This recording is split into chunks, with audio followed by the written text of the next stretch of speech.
തിരുവനന്തപുരം നെടുമങ്ങാട് നവജാത ശിശു മരിച്ചു. 22 ദിവസം പ്രായമുള്ള കുഞ്ഞാണ് മരിച്ചത്. നെടുമങ്ങാട് പറന്തോട് സ്വദേശിനി ബിന്ദുവിന്റെ മകൾ ശ്രേയയാണ് മരിച്ചത്. സംഭവത്തിൽ പോലീസ് അന്വേഷണം ആരംഭിച്ചു. ഈ വാർത്തയുടെ വിവരങ്ങളുമായി പ്രശാന്ത് ശങ്കരമംഗലത്താണ് ചേരുന്നത്. പ്രശാന്ത്, ഓരോ കുഞ്ഞുങ്ങളുടെയും മരണവാർത്ത കേൾക്കുമ്പോൾ ഇപ്പോൾ സത്യം പറഞ്ഞാൽ ഭയമാണ്. എന്തെങ്കിലും ദുരൂഹതയുണ്ടോ എന്നുള്ള സംശയമാണ് എല്ലാവർക്കും തോന്നുന്നത്. ഇപ്പോൾ ഈ കുഞ്ഞിന്റെ മരണവുമായി ബന്ധപ്പെട്ട് എന്തെല്ലാം വിവരങ്ങളാണ് ഇപ്പോൾ പുറത്തുവരുന്നത്? പോസ്റ്റ്മോർട്ടം നടപടികൾ നടക്കുന്നുണ്ടോ? എന്താണ് പോലീസ് ഇക്കാര്യത്തിൽ പറയുന്നത്?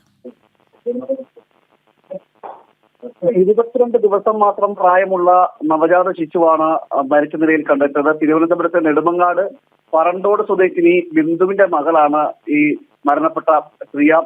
തൊട്ടിലിൽ മരിച്ച നിലയിലാണ് കാണപ്പെട്ടതെന്നാണ് പറയുന്നത്. തൊണ്ടയിൽ പാൽ കുടുങ്ങിയതാകാം മരണകാരണം എന്ന സംശയവും നിലനിൽക്കുന്നു. രാവിലെ തന്നെ വീട്ടിൽ ഇത്തരത്തിൽ അസ്വാസ്ഥ്യം പ്രകടിപ്പിച്ച് കണ്ട ഉടനെ തന്നെ ആശുപത്രിയിൽ എത്തിച്ചെങ്കിൽ പോലും ജീവൻ രക്ഷിക്കാൻ സാധിച്ചില്ല, മരിച്ചിരുന്നു.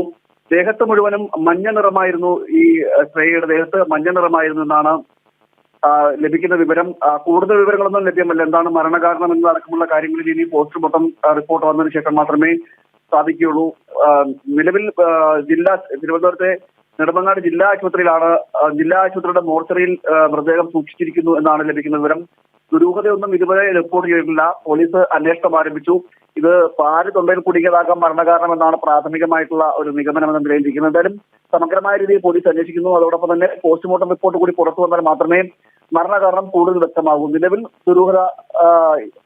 ദുരൂഹതയൊന്നും ലഭിക്കുന്നില്ല. ശരി പ്രശാന്ത്, നെടുമങ്ങാടാണ്. 22 ദിവസം മാത്രം പ്രായമുള്ള കുഞ്ഞു മരിച്ചിരിക്കുന്നത്. കുഞ്ഞിന്റെ മരണകാരണം ഇതുവരെ വ്യക്തമല്ല. പാൽ തൊണ്ടയിൽ കുടുങ്ങിയാണ് മരിച്ചത് എന്നുള്ള സൂചനകൾ ലഭിക്കുന്നുണ്ട്.